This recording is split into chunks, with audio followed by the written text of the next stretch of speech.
salita ng Panginoon ayon kay San Mateo. Papuri sa iyo, Panginoon. Noong panahong iyon, lumapit ang mga alagad at tinanong si Jesus, "Bakit po ninyo dinadaan sa talinhaga ang inyong pagsasalita sa kanila?"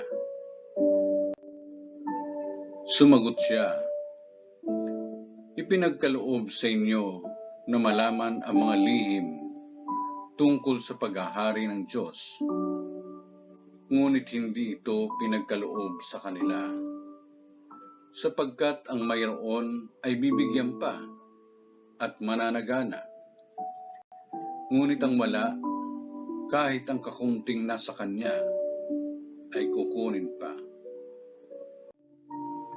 Nagsasalita ako sa kanila sa pamamagitan ng talinhaga, sapagkat tumitingin sila, ngunit hindi nakakikita, at nakikinig ngunit hindi nakaririnig, ni nakauunawa.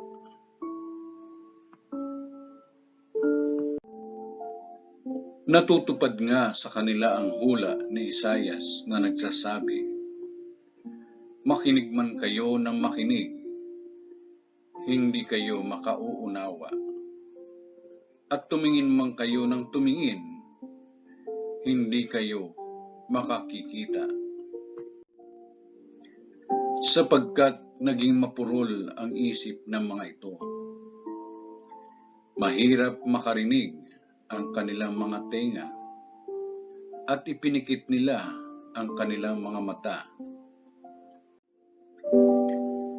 Kung di gayon, di sinsanay nakakita ang kanilang mga mata, nakarinig ang kanilang mga tenga, nakaunawa ang kanilang mga isip, at nagbalik loob sa akin at pinagaling."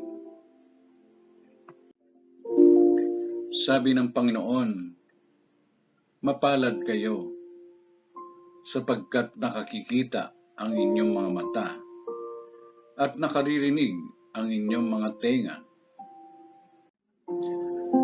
Sinasabi ko sa inyo, maraming propeta at matutuwid na tao ang nagnasang makakita sa inyong nakikita.